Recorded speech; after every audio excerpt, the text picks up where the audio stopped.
로마서 5장 1절부터 11절까지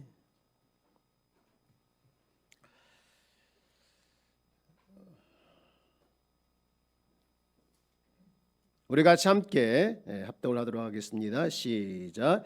그러므로 우리가 믿음으로 의롭다 하심을 받았으니 우리가 예수 그리스도로 말미암아 하나님과 화평을 누리자. 또한 그로 말미암아 우리가 믿음으로 서 있는 이 은혜에 들어감을 얻었으며 하나님의 영광을 바라고 즐거워하느니라. 다만 이뿐 아니라 우리가 환난 중에도 즐거워하나니 이는 환난은 인내를, 인내는 연단은 소망을 이루는 줄 알미로다. 소망이 우리를 부끄럽게 하지 아니함은 우리에게 주신 성령으로 말미암아 하나님의 사랑이 우리 마음에 부은 바 됨이니 우리가 아직 연약할 때 기약대로 그리스도께서 경건하지 않는 자를 위하여 죽으셨도다. 의인을 위하여 죽는 자가 쉽지 않고 선인을 위하여 용감히 죽은 자가 혹 있거니와 우리가 아직 죄인 되었을 때에 그리스도께서 우리를 위하여 죽으심으로 하나님께서 우리에 대한 자기의 사랑을 확증하셨느니라. 그러면 이제 우리가 그의 피로 말미암아 의롭다 하심을 받았으니 또 그로 말미암아 진노하심에서 구원을 받은 것이니 곧 우리가 원수 되었을 때에 그의 아들의 죽으심으로 말미암아 하나님과 화목하게 되었은즉 화목하게 된 자로서는 더욱 그의 살아나심으로 말미암아 구원을 받을 것이니라. 그뿐 아니라 이제 우리를 화목하게 하신 우리 주 예수, 가사가 꼭 나한테 하는 것 같았어요. 로마서 5장은 이제 이렇게 시작하죠. 그러므로 우리가 믿음으로 의롭다 하심을 받았으니 이렇게 시작을 합니다. 여기 나오는 이 그러므로는요, 로마서 1장부터 이제 4장까지 말씀을 요약하고 정리해서 이렇게 쓴 거예요. 그러므로 로마서 1장부터 4장까지를 정리한 그 결론은 믿음으로 의롭게 되었다. 이게 이제 로마서 1장의 말씀인데 굉장히 단순하고 또 간결하게 바울이 로마서 1장부터 4장까지 말씀을 정리했어요. 이 바울의 정리를 잠깐 살펴보면 로마서 1장부터 4장까지 내용 중에 전반부인 1절부터 이제 3장 20절까지는 죄에 대해서 인간이 죄 때문에 하나님의 진노를 피할 수 없다라는 사실에 대해서 굉장히 강조합니다. 대표적인 말씀 한 절만 보면 로마서 1장 18절인데요. 하나님의 진노가 불의로 진리를 막는 사람들의 모든 경건하지 않음과 불의에 대하여 하늘로부터 나타나나니 무슨 말씀입니까? 이 하나님과의 관계가 파괴된 인간의 모습은 하나님의 진노를 피할 수 없다는 것이죠. 그 진노를 피할 수 있는 사람은 아무도 없다는 것이죠. 그러다가 쭉 그렇게 이제 말씀을 진행하더니 3장 21절에서 이 대반전의 말씀이 등장하는데요. 3장 21절 말씀을 우리 한번 같이 읽어볼까요? 이제는 율법 외에 하나님의 한 의가 나타났으니 율법과 선지자들에게 증거를 받은 것이라. 여러분, 사실 우리말에는 이 말이 빠져 있는데 헬라어에 보면 그러나가 붙어 있었어. 그래서 3장 21절을 읽을 때 그러나를 붙여서 읽는 게 맞습니다. 그러나 대반전이죠. 우리의 상태는 진노를 받아 마땅히 버림받는 것이 현실인데 그러나 하면서 대반전의 모습을 이제 하고 있어요. 이 그러나란 말 안에는 하나님의 그 대안이 포함되어 있는 것이죠. 우리 인간의 상태가 진노받을 마땅한 상태인데 그러나를 쓰면서 하나님께서 대안을 세우셨는데 그 대안이 바로 그 다음 절 로마서 3장 23절 24절까지입니다. 모든 사람이 죄를 범하였음에 하나님의 영광에 이르지 못하더니 24절 그리스도 예수 안에 있는 속량으로 말미암아 하나님의 은혜로 값없이 의롭다 하심을 얻은 자 되었느니라. 하나님의 대안이 뭡니까? 믿음으로 의롭게 만들었다는 거예요. 믿음으로 의롭게 하셨다는 것이죠. 여러분, 우리 생명 다하는 날까지 여러분 마음에 담아야 할 신앙의 핵심 중에 핵심이 뭐냐? 바로 이 말씀이에요. 우리가 믿음으로 의롭다 되었다는 사실. 믿음으로 의롭다 되었다는 사실은 우리의 정체성이에요. 나의 정체성입니다. 이렇게 말씀을 하시더니 그러면 그렇게 의롭게 된 자들이 그것으로 끝나는 것이 아니라 그렇게 된 자들이 누려야 할 특권을 오늘 로마서 5장 1절과 2절에서 하고 있는데요. 그 특권이 무엇일까? 우리 5장 1절 2절 읽으면서 우리 한번 찾아볼까요? 그러므로 우리가 믿음으로 의롭다 하심을 받았으니 우리 주 예수 그리스도로 말미암아 하나님과 화평을 누리자. 2절 또 그로 말미암아 우리가 믿음으로 서 있는 이 은혜에 들어감을 얻었으며 하나님의 영광을 바라고 즐거워하느니라. 이 두 가지 크게 이제 특권을 얘기하고 있는데 믿음으로 의롭게 된 사람의 첫 번째 특권은 하나님과의 화평의 관계라는 것이고 그리고는 2절에 넘어가면 또 하나는 은혜의 보좌에 담대히 들어가서 하나님의 영광을 바라고 그것 때문에 즐거워하는 상태가 바로 특권이라는 거예요. 여러분의 이 말씀이 여러분에게도 실제가 되어서 이 특권을 누려서 여러분 삶이 즐거워하는 인생이 되기를 축복합니다. 의롭다 하심을 얻은 것 이것만 여러분 알고 끝나지 마시고 그것 때문에 오는 하나님의 은혜와 축복을 하나님의 특권을 여러분 놓치지 않기를 주의 이름으로 축복합니다. 가끔 이제 동화책이나 이렇게 읽다 보면 주인공이 고생 끝에 좋은 사람 만나죠. 그래서 그 고생 끝 이제 행복 시작 하면서 결혼하는 것으로 이제 동화책들이 구성되어 있는 것을 봅니다. 그런데 아쉬운 점은 결혼 다음에 이야기가 없다는 거예요. 결혼했으면 어떻게 살았느냐가 중요한데 행복하게 살았는지 진짜 그 남자가 다정해서 진짜 그 남자가 잘해줘서 행복하게 살았는지 아니면 만날 때는 그런지 몰랐는데 만나고 나고 실제 결혼해보니 완전히 다른 사람이다라고 하는 그래서 더 큰 불행이 왔다 뭐 이런 이야기가 그 뒤에 이어지면 좋을 텐데 그런 얘기가 없잖아요. 여러분 우리가 로마서 5장을 읽으면서 특히 1절 2절을 읽으면서 믿음으로 의롭게 됐다는 이 사실만 우리가 아는 것으로 끝나는 것이 아니라 그 뒤가 더 중요한 거예요. 가끔 어떤 사람은 이제 예수님께서 십자가에 처형당하실 때 그 옆에 있던 강도 중에 오른쪽에 있는 강도를 부러워하는 사람들이 있어요. 여러분 그 사람이 어떤 사람이었습니까? 실컷 죄를 졌잖아요. 자기 죄를 얼마나 크게 졌는지 모르겠지만 어쨌든 그 양반은 십자가 처형을 받아요.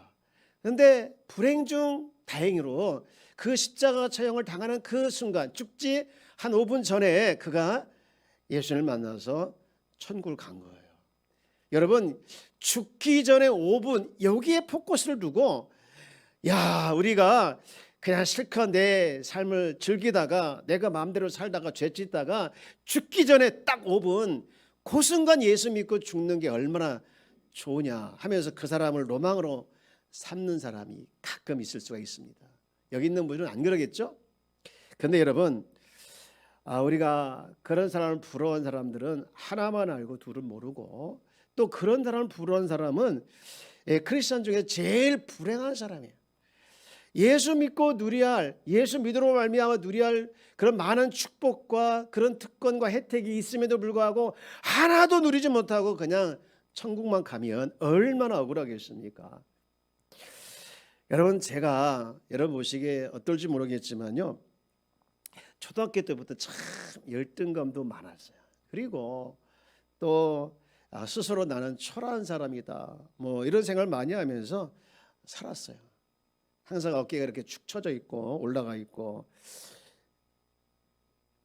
굉장히 소심한 움츠린 또 불행한 사람이다 그렇게 우울한 사람이다 그런 생각을 많이 하고 살았는데요. 언제부터 내가 밝아지고 내가 우울했던 그런 모습들이 언제 우울했던지 없어지고 누가 나를 괴롭혀도 용서가 되고 용납이 안 되는 일도 용납이 되는 일이 일어나기 시작한 거예요. 그냥 그렇지 뭐 하면서 예전엔 나도 힘들고 상대방도 힘든 그런 삶을 살아냈다고 하면 그 뒤에 달라진 이유가 뭐냐? 원인이 어디 있었는가? 바로 믿음으로 의롭게 된 사실, 다시 말해서 구원의 기쁨이 내 마음을 사로잡으니 나도 기쁘고 만나는 사람도 기쁘게 하는 사람으로 내가 바뀌게 된 거죠. 우리 모두가 예수님을 믿음으로 말미암아 의롭게 된 이 이신칭이 자격 없는 나를 이 대속의 사랑의 기쁨으로 나로 바꾸게 하신 이 귀한 사실을 여러분 알고만 있고 끝나는 것이 아니라 누리는 자가 되기를 주의 이름으로 축복합니다. 오늘 본문은 믿음으로 의롭게 된 자들이 누리게 될 세 가지를 소개하고 있어요. 우리 그 세 가지를 함께 살펴보길 원하는데요. 첫 번째, 가장 강력하게 누리게 되는 것이 바로 첫 번째인데 하나님과의 화평입니다. 우리 5장 1절 말씀을 한 번 더 읽어볼까요? 시작. 그러므로 우리가 우리 주 예수 그리스도로 말미암아 하나님과 화평을 누리자. 여기 나와 이 화평이라는 단어는 우리가 잘 알고 있는 샬롬입니다. 샬롬. 근데 여기는 이제 에이레네 이렇게 써 있는데 에이레네나와 샬롬은 같은 뜻을 가지고 있어요. 그런데요, 이 화평이라고 하는 것은 단순히 편안하다 이런 의미를 뛰어넘어요. 여러분 직장을 열심히 다녔더니 해가 바뀌면서 갑자기 이제 월급이 2배 늘어났어요. 얼마나 좋겠습니까? 야, 너무 좋다. 이런 기쁨, 이런 화평을 뛰어넘어서 여기서 말하고 있는 이 샬롬은 하나님과 관계가 깨졌는데 그 깨진 관계가 회복되었기 때문에 그것 때문에 누리는, 그래서 환경을 뛰어넘어 주어진 환경을 뛰어넘어서 누리게 되어지는 화평을 말하는 거예요. 근데 여기 중요한 게 하나 더 있는데 그 화평을 누리자 앞에 보면 그리스도로 말미암아라는 거예요. 다시 말해서 그리스도가 개입하지 않는 것은 샬롬이 아니라는 것이죠. 오늘 본문은 때를 참 강조하는 말이 많이 나와요. 6절 보면 우리가 아직 연약할 때에 기약대로 그리스도께서 이렇게 나오더니 8절 보면 우리가 아직 죄인 되었을 때에 그리스도께서 우리를 위하여 이렇게 나옵니다. 그리고 10절 우리가 아직 죄인 되었을 때, 10절 우리가 원수 되었을 때 그의 아들의 죽으심을 말미암아 이렇게 말씀이 나오죠. 연약하고 죄인 되었고 또 원수 되었을, 특히 이 원수 되었을 때, 다시 말해서 원수가 돼서 하나님과 화목하지 못할 그때에 하나님과 화목하게 된 비결이 뭐냐? 바로 그리스도의 죽으심이라는 것이죠. 여러분 우리가 어쩌다가 원수가 됐죠, 하나님과?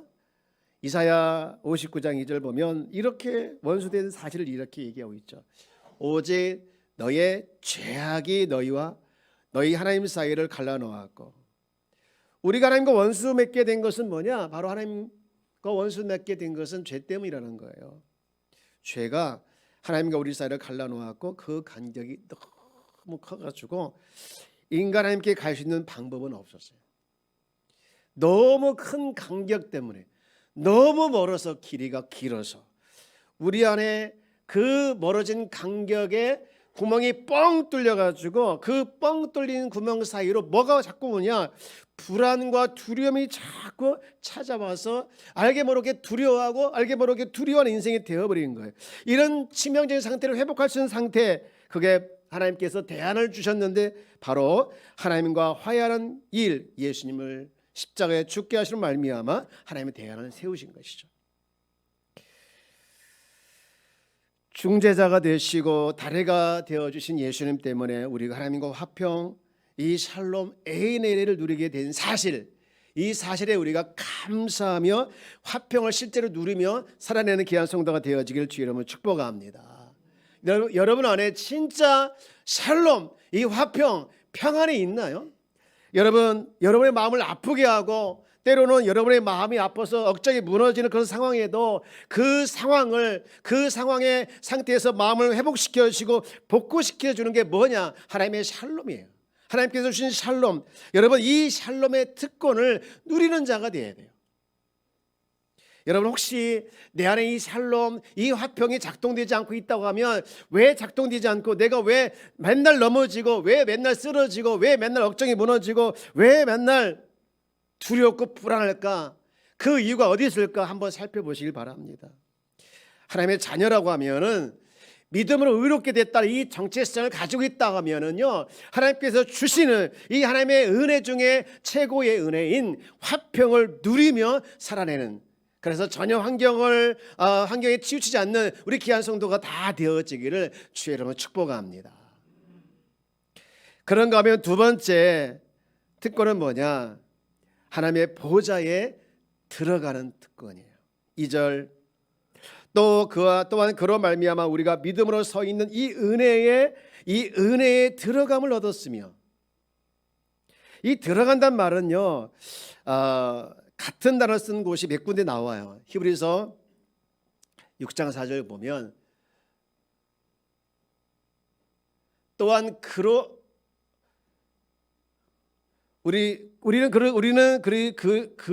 국률하심을 받고 때를 따라 돕는 은혜를 얻기 위하여 은혜의 보좌 앞에 담대히 나간다.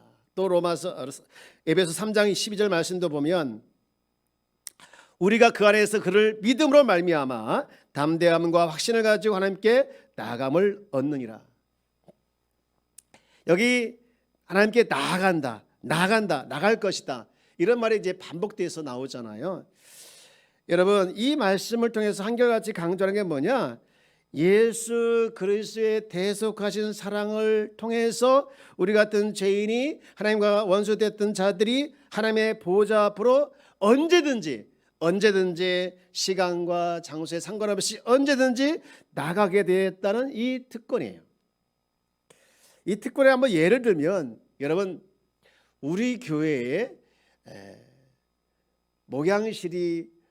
어디 있는 줄 아시죠? 목양실이 어디 있습니까? 제가 나오는 곳이 목양실이에요. 여러분 다 일었을 때 제가 싹 나오잖아요. 거기가 목양실인데, 여러분 그 목양실에 저와 아무리 친하다고 해서 그냥 노크 없이 쑥 들어올 사람은 아무도 안 계실 거예요. 그런데 그 노크 없이 쓱 들어올 수 있는 사람이 있어요. 누군지 아십니까? 사모님도 안 되죠. 예수님도 안 돼요. 예수님도 놓고 있지. 예. 우리 애들이에요. 지금 다 커서 항상 녹화하고 들었는데, 만약 우리 애들이 5살, 3살 된다고 하면 녹화할지 모르잖아요. 그냥 문 들고 아빠 하면서 들어오고 있어. 소파에 누워 냉장고 열어서 지 좋아하는 거 음료수 막 먹고 할 수 있을 거 아니겠습니까? 여러분 차이가 뭔지 아십니까? 자녀와 자녀가 아닌 차이입니다. 여러분 우리가 하나님의 보좌 앞에 나가는 것도 마찬가지예요. 우리가 하나님의 자녀가 됐다고 하면 은혜의 보좌 앞에 우리는 언제든지 여러분 무시로 나갈 수 있는 이 특권이 있음을 기억하면서 여러분 이 특권을 누리는 자가 되기를 주의 여러분 축복합니다. 여러분 우리가 이 특권을 누리지 못한다면 우리는 온전한 신앙생활을 하지 못하는 거예요. 여러분 이 하나님 보좌 앞에 나가기 위해서는요 중요한 조건이 하나 있는데, 그게 뭐냐? 예수님을 통해서죠. 우리가 기도할 때 예수님의 이름으로 기도하지 않습니까? 왜 꼭 예수님의 이름으로 기도해야 합니까? 예수님 빠진 나는 하나님 앞에 나갈 수 있는 특권이 없어요. 요한복음 16장 23절 보면 그런 말씀했죠. 그날에는 너희가 아무것도 내게 묻지 아니하리니 내가 진실로 너희에게 이르노니 너희가 무엇인지 아버지께 구하는 것을 누구 이름으로 주시겠다고 했습니까? 내 이름으로. 이 보호자에 나갈 수 있는 특권을 허락하신 분이 예수님이고요. 그 말씀 다음에 보면 주님의 심정이 그대로 들어있는 말씀이 나와요. 24절 볼까요? 뭐라고 쓰였습니까?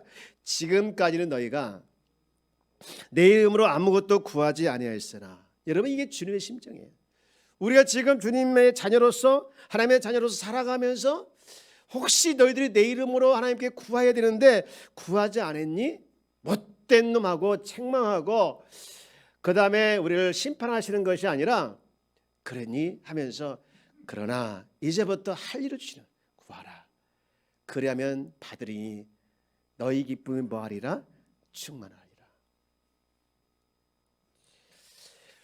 우리를 향하신 주님의 마음을 이거보다 잘 요약한 말씀이 없겠다 싶습니다. 주님은요, 우리가 무언가 엄청나게 우리에게 요구하시는 것이 아니라 그저 우리가 주님으로 인하여서 기쁨이 충만한 거예요. 24절 끝에 가게 되어지면 너희 기쁨이 충만하리라. 우리 주님이 우리에게 요구하시는 것은 우리가 기쁨이 충만한 가운데 살아내길 원하시는 거예요. 그래서 우리의 과제는 뭐냐? 내가 주님 안에서 행복하게 사느냐가 우리의 주님의 과제예요. 우리가 지켜야 할 과제예요. 내가 지금 주님 안에서 살고 있느냐, 아니면 주님 밖에서 행복을 추구하고 있느냐. 주님 밖에서 행복을 추구하고 있다고 하는 것은 탈선이지요. 위험한 일입니다. 사랑하는 여러분, 주님은 우리가 주님 안에서 늘 행복하고 주님에서 늘 기뻐하며 살기를 원하지만, 사단은 우리가 주님 안에서 살아가기를, 기쁨을 누리기를 원하지 않기 때문에 자꾸 주님 밖에서 뭔가를 보면서, 뭔가를 느끼면서, 뭔가를 추구하면서 살아가도록 유도합니다. 여러분, 주 안에서 누리는 기쁨을 뺏기지 않도록 이 영적 싸움에서 승리하길 주의 이름으로 축복합니다. 마지막으로 하나님의 영광을 바라고 즐거워하게 됩니다. 다시 5장 2절 말씀을 보면, 또한 그로 말미암아 우리가 믿음으로 서 있는 이 은혜에 들어감을 얻었으며 하나님의 영광을 바라보고 즐거워하느니라. 하나님의 영광을 바라보고 즐거워한다. 여기서 말하고 있는 하나님의 영광이 뭘까? 하나님이십니다. 그리고 하나님과 관련된 모든 것들이에요. 예를 들면 하나님의 성품도, 또 하나님의 은혜도, 하나님이 거하시는 천국도 다 하나님의 영광이에요. 성도는 하나님을 사랑하는 자인 줄 믿습니다. 여러분, 하나님을 사랑하길 주의 이름으로 축복합니다. 성도는요, 하나님의 성품과 그분의 진리도 사랑하는 자예요. 성도는요, 하나님께서 주시는 영광스러운 하늘의 기업에 소망을 두고 살아가는 거예요. 성도는요, 하나님께서 거하시는 천국에 대한 삶을 소망하며 살아가는 자가 성도예요. 이렇게 하나님의 영광을 삶의 소망으로 삼는 성도가 복된 자인 줄 믿습니다. 예, 문득 아브라함이 생각이 나더라고요. 아브라함이 조카 때문에 전쟁을 한바탕 치르잖아요. 그것도 연합국을 상대로 조카를 빼앗아 온 다음에 그 나라들이 자기를 복수하면 어떡하지 한 큰 두려움에 쌓여있을 때 하나님께서 나타나서 하신 말씀이 창세기 15장 1절 말씀이거든요. 여러분, 이 말씀을 한번 볼까요? 이후에 전쟁이 끝난 후 조카 롯을 데려온 후에 여호와의 말씀이 환상 중에 아브라함에게 임하여 이르시되 아브라함아 두려워하지 말라. 그 다음 같이 볼까요? 나는 내 방패요 너의 지극히 큰 상급이라. 여러분, 이 말씀이 얼마나 중요한 말씀인지 몰라요. 그런데 2절 말씀 보면 아브라함이 이렇게 반응합니다. 아브라함이 이르되 주 여호와여 무엇을 내게 주시려 하나이까? 나는 자식이 없으니 나의 상속자 이 다메섹 사람 엘리에셀이니이다. 여러분, 이 차이가 뭔지 아십니까?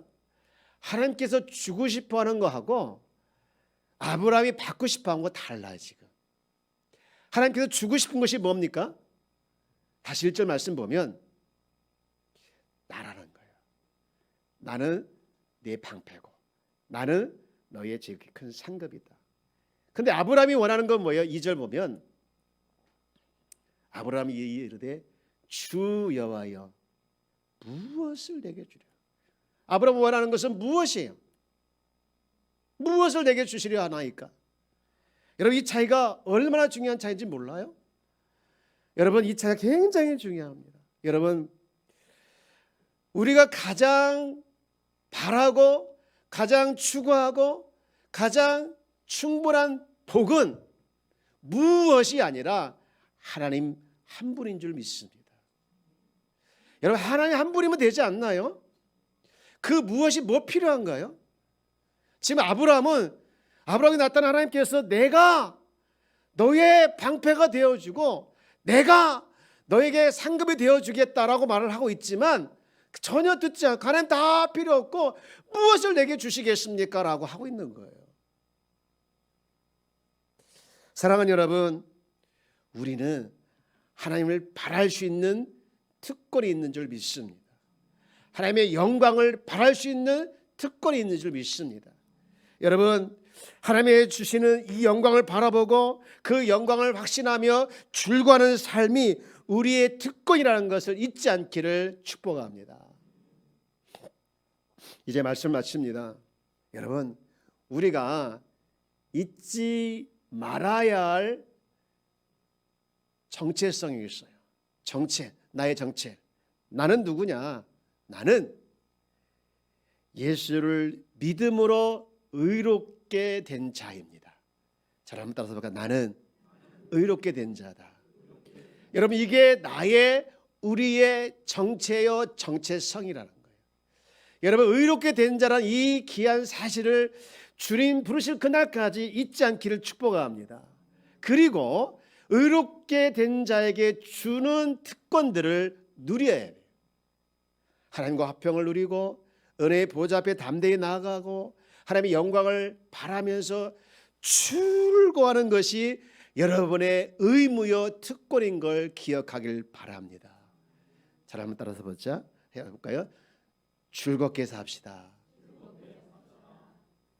주 밖이 아닌 주 안에서 자녀의 특권을 가지고 즐겁게 살아내는 귀한 성도가 되어지기를 주 이름으로 축복합니다.